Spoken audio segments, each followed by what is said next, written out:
Science bike के picture Rathore channel पर आपका स्वागत है। हमने पिछली वीडियो में ये डायग्राम के बारे में समझे और इसकी शिराओं और धमनियों के बारे में परिभाषित किए हैं। तो आज हम बात करेंगे धमनियों और शिराओं में अंतर। धमनियों और शिराओं में अंतर। कोई भाई 10वीं क्लास में ये चैप्टर पढ़ना चाहता है तो इसमें अपने शिराओं में फुल डिटेल में बात की है। पर अब कोई भाई 10वीं में है तो ये इसमें 4 शिराओं मतलब वाहिनियों के बारे में अगर पता रखता है तो उसका काम हो जाएगा। जैसे अरोटा हो गया, महाधमनी, इसके बारे में पल्मोनरी वेन, फुफ्फुसीय शिरा, ये अपनी फुफ्फुसीय धमनी होगी ना, इसके बारे में ये शिरा और ये शिरा के बारे में 4 प्रकार की मतलब इनकी अगर पता कर ले तो अच्छे से इनको ध्यान में रखे तो काम हो जाएगा। ठीक है। अब पेपर में इतना ही आता है 10वीं क्लास तक तो, और अगर कोई कंपटीशन की तैयारी करता है तो इनको सबको ये बात पता होनी चाहिए। इन्हीं से ही क्वेश्चन बनाए जाते हैं। ठीक है। तो वही हम डायग्राम के बारे में हमने पिछली कक्षा में पढ़ रखा है। जिस भाई ने नहीं पढ़ा है वो पिछली वीडियो में जाके पढ़ सकता है। ठीक है। आगे हम बात करेंगे धमनियों और शिराओं में अंतर। ठीक है। यहाँ तक हमने कल पिछली वीडियो में हमने पढ़ लिया। थोड़ा सा और ध्यान दे लें इन पे। धमनियाँ, आर्टरी, इनका कार्य क्या होता है? अरोटा, महाधमनी शिराओं में विभिन्न अंगों में ऑक्सीजन युक्त मतलब शुद्ध रक्त लेकर हृदय में पहुंचती है। ठीक है।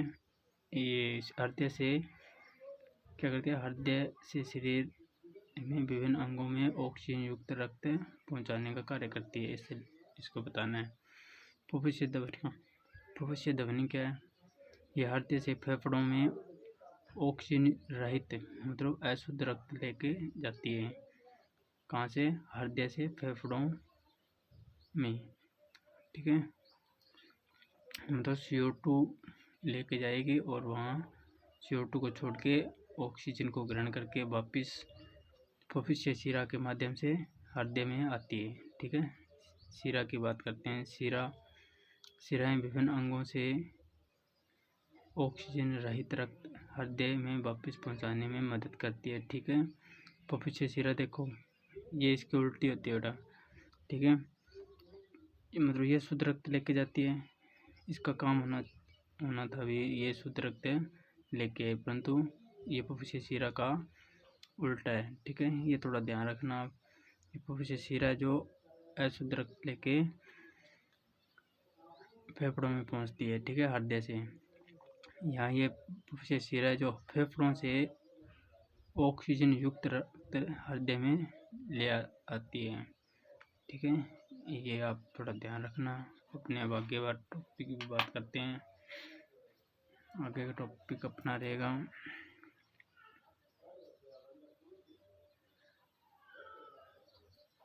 धमनियों और शिराओं।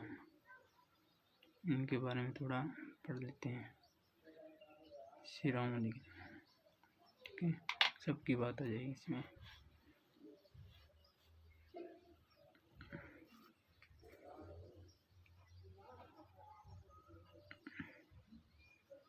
इनमें धमनियों में क्या होता है? धमनियों में भित्ति क्या होती है? धमनियों की भित्ति मोटी और लचीली होती है। ये बात आप ध्यान रखो। ठीक है। इनकी क्या होती है? इनकी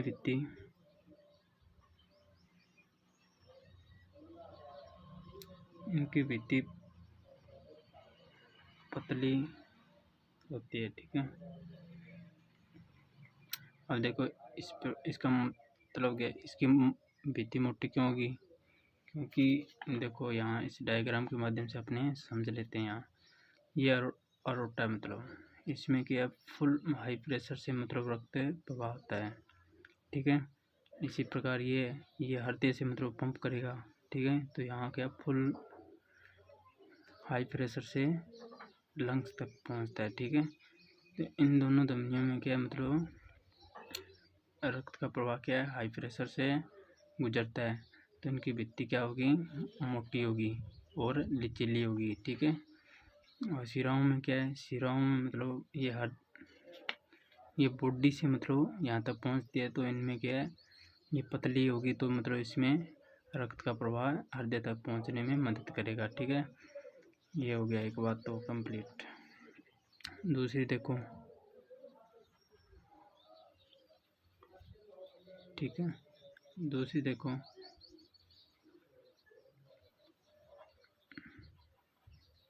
धमनियों में उच्च दाब से रक्त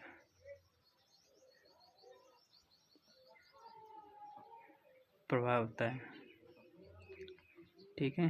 ये मैंने बता दिया अभी। इनमें क्या होता है, शिराओं में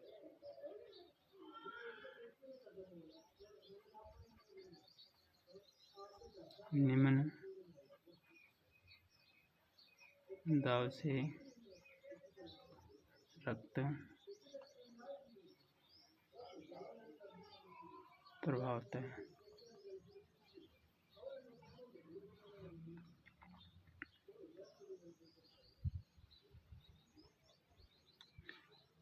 ये तो मैंने बता ही दिया, ठीक है। इसके बाद में देखो, धमनियों की वाहिनियों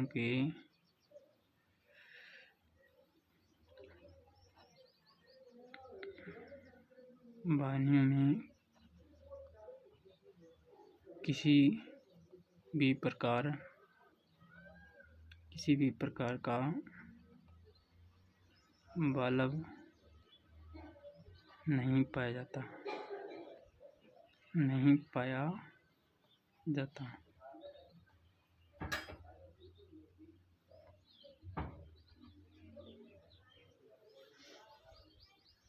इनमें किसी भी प्रकार का वाल्व नहीं पाया जाता है। शिराओं में देखो,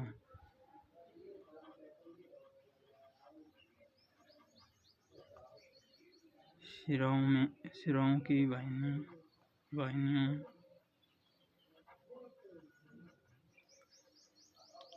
में वाल्व पाया जाता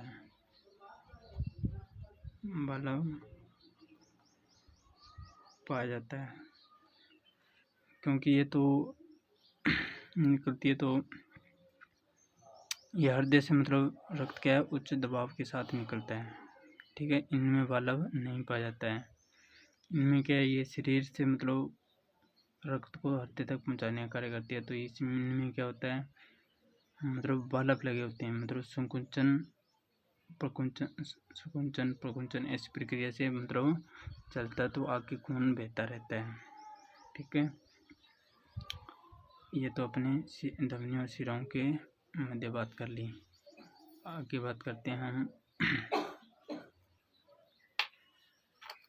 कौन कौन से जंतुओं में किस प्रकार का रक्त प्रवाह होता है। तो एक तो सिंगल होता है, सिंगल सर्कुलेशन, ठीक है। एक होता है डबल सर्कुलेशन।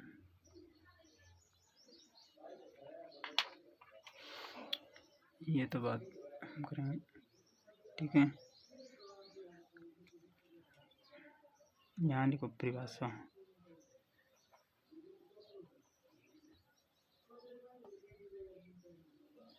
सिंगल सर्कुलेशन की परिभाषा क्या रहेगी, रक्त पूरे शरीर में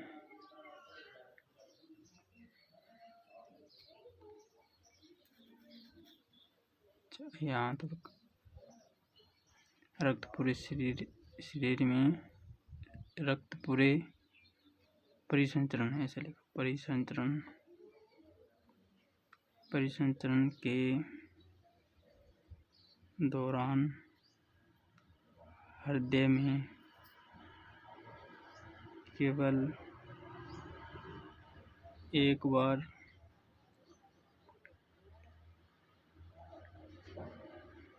प्रभावित होता है।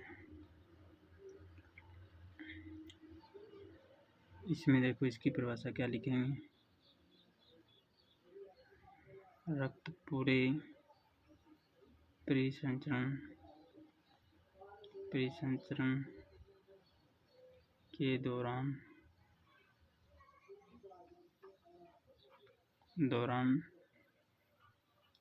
हृदय में 2 बार प्रभावित होता है। ठीक है, डबल सर्कुलेशन, सिंगल सर्कुलेशन के अंदर ये अपनी परिभाषा लिख ली। इसके बाद में देखो ऑक्सीजन की आपूर्ति कैसे करते हैं। ऑक्सीजन की आपूर्ति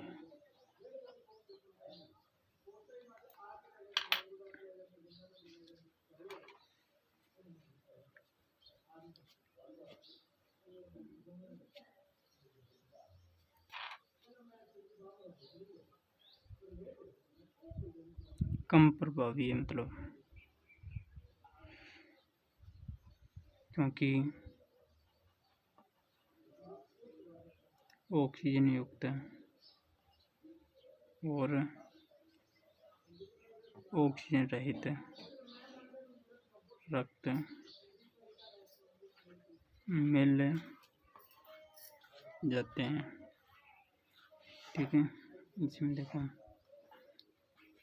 ये अधिक प्रभावी है क्योंकि ऑक्सीजन युक्त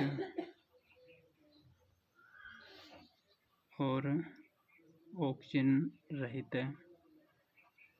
रक्त अलग अलग रहता है। ठीक है, एग्जाम्पल के तौर पर देखो कौन किस जीव में ऐसा होता है। तो देखो मत्स्य वर्ग जैसे फिश मछलियों के अंदर इस प्रकार का सर्कुलेशन होता है। ठीक है, इनकी बात करते हैं तो इनके अंदर देखो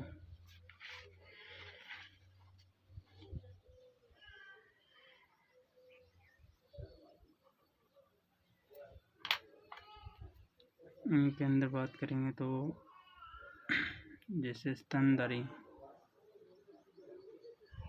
जीवों में होता है सरीसृप हो गया, पक्षी हो गया, उभयचर हो गया। ठीक है,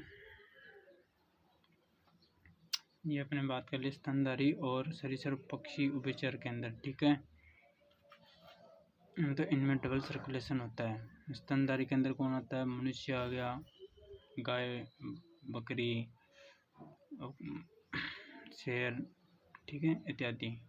सरीसृप के अंदर रेंगने वाले जीव है जो मतलब सांप, छिपकली इत्यादि। ठीक है, पक्षियों के अंदर आप जानते हो उभयचर छोटे जीव होते हैं जिनमें भी डबल सर्कुलेशन होता है। ठीक है, इसके बाद में अपने यहाँ तक बात कर ली। ठीक है, आज हम उच्च रक्तचाप की बात करेंगे, चाप की, उच्च रक्तचाप।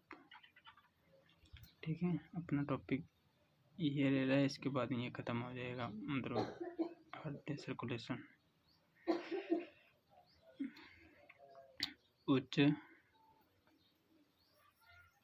रक्तदाब बोल दो या रक्तचाप बोल दो, एक ही बात है, रक्तदाब कह दो या चाप कह दो। ठीक है,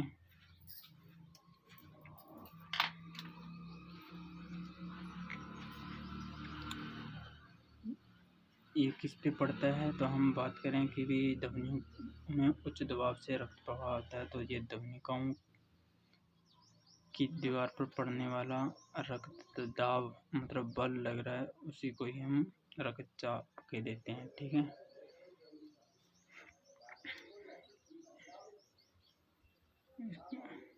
क्या कहेंगे इसमें, ध्वनिकाओं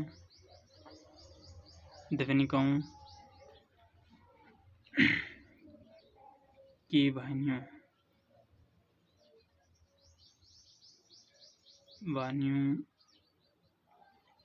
पर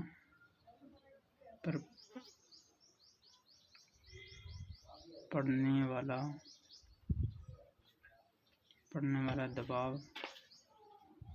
दबाव को ही उच्च रक्त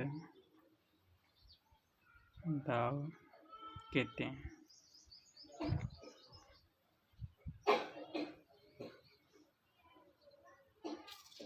ठीक है, कितने प्रकार के होते हैं, तो ये 2 प्रकार के होते हैं। ठीक है, एक सिस्टोलिक दाब होता है, एक डायस्टोलिक दाब होता है। तो अपने इधर बात कर लेते हैं रक्त दबाव।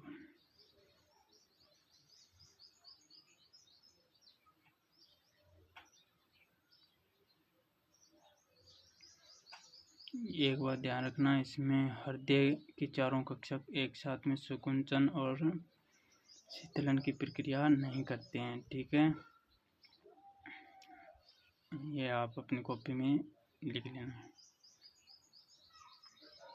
ये होता है सिस्टोलिक दाब, सिस्टोलिक दबाव, और ये होता है डायस्टोलिक दाब, डायस्टोलिक दबाव। मतलब इसको ये इंग्लिश के नाम है, हिंदी में इसको बोला जाता है संकुचन।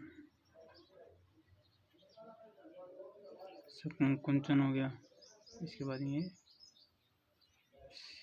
शीतलन। ठीक है, ये दबाव पड़ता किस पे है, तो ये वेंट्रिकुलर के ऊपर पड़ता है। ठीक है, किन में पड़ता है, ये वेंट्रिकल या मतलब नीले। ठीक है, देखो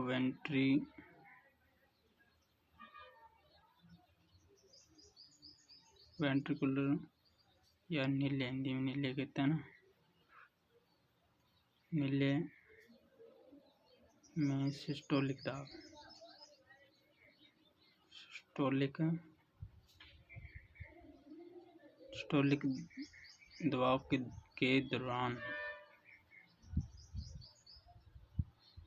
दौरान धमनी के अंदर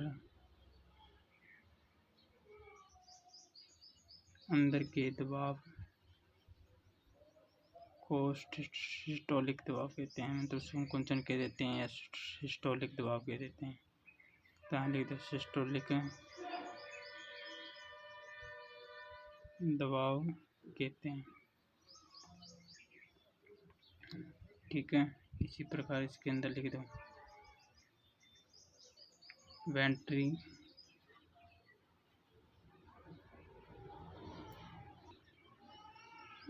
वेंट्रिकल डायस्टोलिक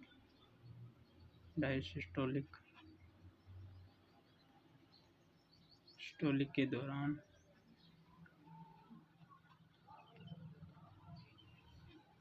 धमनियों में दबाव को डायस्टोलिक दबाव कहा जाता है। ठीक है, यहाँ प्रश्न क्या पूछेगा, मतलब ये संकुचन की प्रक्रिया अपने कहाँ होती है, तो हम इसके फुल डिटेल में इसके क्वेश्चन लेके आएंगे, तब आपको इसका रिवीजन करके आप वो प्रश्न लगाओगे तो आपको ये सारी चीज़ें को पता चल जाएगा कौन कौन सा प्रश्न कहाँ से किस तरीके से पूछा जाता है। ठीक है, अगली वीडियो में हम अपने सारे इसके क्वेश्चन लेके आएंगे, तो आप ये अगली वीडियो में ये लगा के देखना, तो ये सारी चीज़ें आपको क्लियर हो जाएगी भी किस प्रकार ये प्रश्न पूछे जाते हैं। ठीक है, सिस्टोलिक दबाव संकुचन के दौरान मतलब ध्वनियों के अंदर दबाव कितना रहता है, तो 120 mm मरकरी। ठीक है, यहाँ 80 mm मरकरी। ठीक है, ये रहता है। ठीक है, इसके बाद में अपने छोटा सा टॉपिक रहेगा कैपिलरी के बारे में अपने बात करेंगे। तो यहाँ देख लो, तो डायग्राम बनाना पड़ेगा। ठीक है, डायग्राम इतना वो बात नहीं।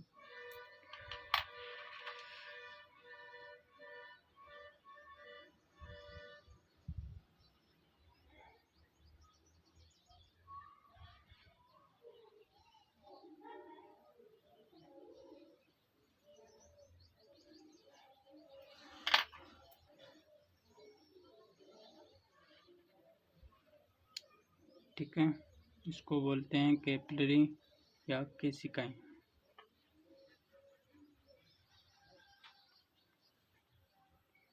केशिकाएं लिखो। ठीक है, यहाँ क्या होता है,